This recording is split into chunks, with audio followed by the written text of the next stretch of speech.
Good evening. मी आज तुम्हाला कॉपिंग strategy ह्याच्याबद्दल माहिती देणार आहे. त्याच्यासाठी कॉपिंग स्ट्रॅटेजी म्हणजे काय, आपली पद्धत कॉपी कशी करायची ती आपली पद्धत म्हणजे की आपण कशी कॉपी करायची त्याच्याबद्दल सांगणार आहे. आता त्याच्यामध्ये एक एक्झाम्पल देणार आहे. स्ट्रॅटेजीमध्ये काय असू शकतं, तुमचं बिहेवियर असू शकतो, तुमची पद्धत काही कॉपी करण्याची सवय असते. तर एक श्रेया नावाची मुलगी आहे, तर तिला सवय असते तिचे नखं जे आहे कुरतडण्याची, तर ती सतत तोंडामध्ये नखं काय करत असते, तोंडाने नखं तोडत असते.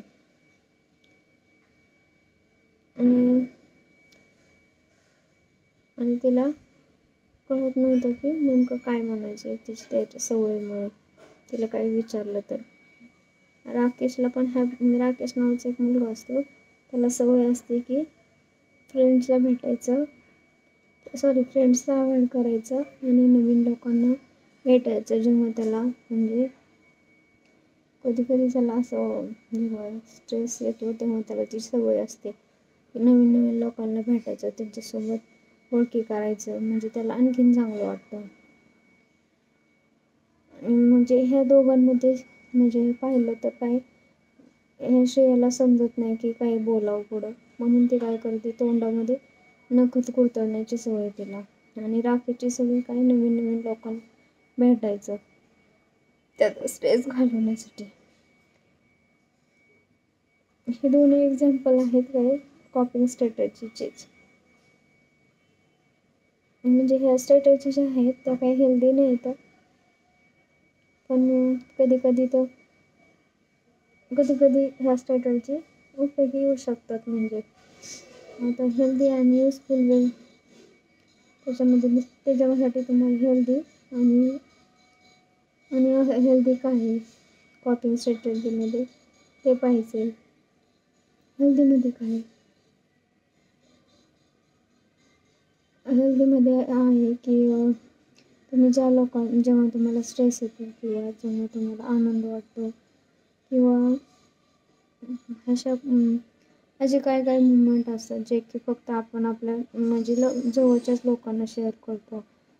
तर हा एक हेल्दी वे आहे, म्हणजे आपले थॉट्स वगैरे शेअर करण्याचा, थिंक वगैरे शेअर करण्याचा, म्हणजे एक युजफुल वे पण त्याला म्हणू शकतो. आणि हेल्दीमध्ये काय असू शकतं,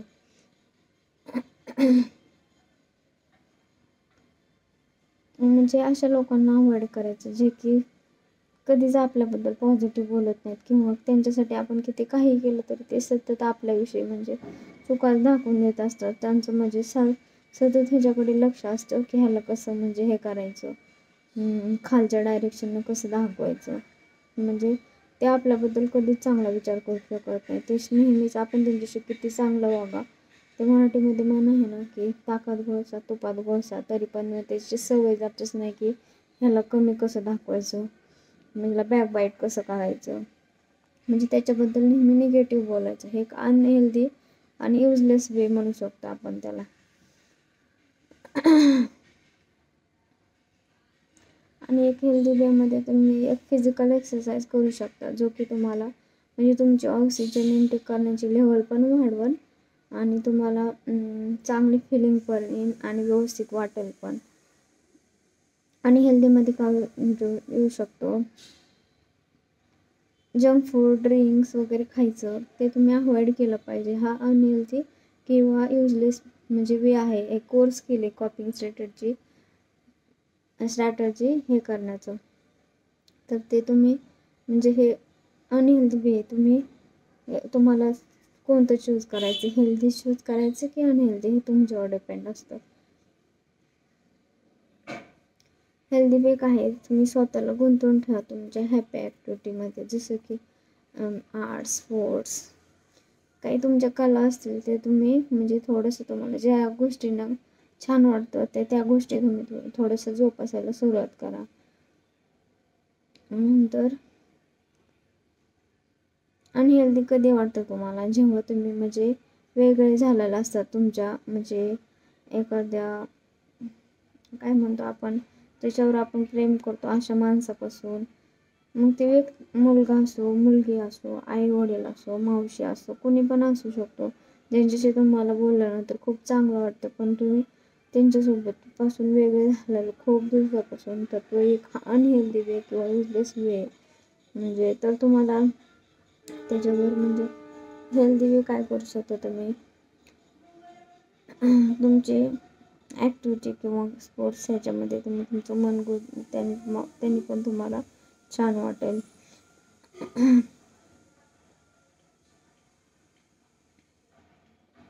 आणि जे म्हणलं ना, जे लोक निगेटिव्ह बोलतात त्यांच्यापासून थोडंसं डिस्टन्सच ठेवायला पाहिजे तुम्ही. एक हेल्दी आणि युजफुल वे. परत अनहेल्दी वे म्हणजे काय आहे, युजलेस वेमध्ये दुसऱ्याला ब्लेम करायचं सोडून दिलं पाहिजे प्रत्येक गोष्टीला, किंवा प्रत्येक बाबतीत जर तुम्ही दुसऱ्याला समोरच्याला जर ब्लेम करत असाल तर एकदम अनहेल्दी आणि युजलेस वे. नंतर हेल्दी आणि युजफुल वेमध्ये अजून एक कोर स्किल येतं, म्हणजे तुम्ही काही काही गोष्टी असतात की त्या ॲक्सेप्ट करायला सुरुवात किंवा करा, म्हणजे ज्या शक्य आहेत त्या. किंवा एक अनहेल्दी म्हणजे काय, सारखं विक्टीम म्हणजे सारखं काहीतरी तक्रार करायची, काहीतरी बोलत राहायचं वेगळंच. हे अनहेल्दी आणि युजलेस वे हे काय बरोबर नाही. तर तुम्ही त्याच्यासाठी तुमच्या लाईफसाठी हेल्दी काय, युजफुल वे काय आहे ते तुम्ही स्वीकारायला म्हणजे करायला सुरुवात करा. तर त्याच्यासाठी तुम्ही एक ॲक्टिव्हिटी करू शकता.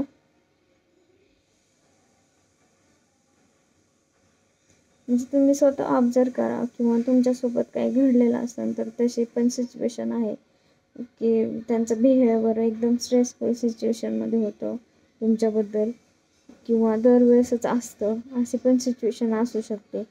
तर तुम्ही अशी ॲक्टिव्हिटी करा की तुमच्यासोबत कधी असं घडलं आहे का की म्हणजे तिथं एकदम तुम्हाला स्ट्रेस आला, तर ते बिहेवियरच पॅटर्न जो होता तो एकदम स्ट्रेसफुल आणण्यासारखाच होता.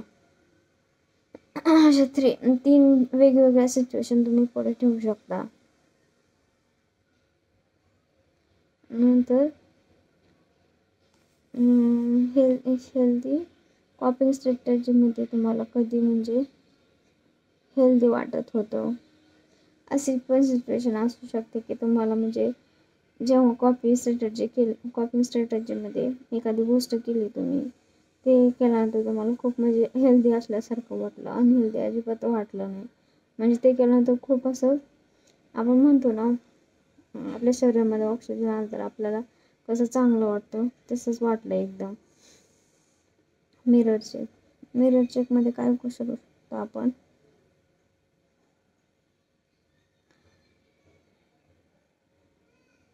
म्हणजे अशी कोणती कॉपिंग स्ट्रॅटेजी होती जी की तुमच्यासाठी युजफुल आहे किंवा तुमच्या बाबतीत घडलेलं असेल किंवा कोणाच्या बाबतीत घडलेलं आहे, असे तुमच्याकडे सिच्युएशन आहे, तर ती सिच्युएशन पण तुम्ही थोडी मिरर चेकमध्ये राईट डाऊन करू शकता.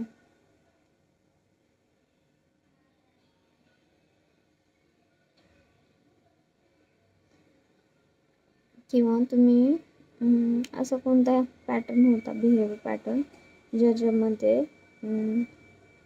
पास्टचा इन्क्लूड होता आणि एंगेजचा पण इन्क्लूड होता, म्हणजे त्याच्यामध्ये काही हेल्दी नव्हतं ते काही, आणि ते समोरासमोर पण येत नव्हतं. असं काही सिच्युएशन आहे का तुमच्यासोबत?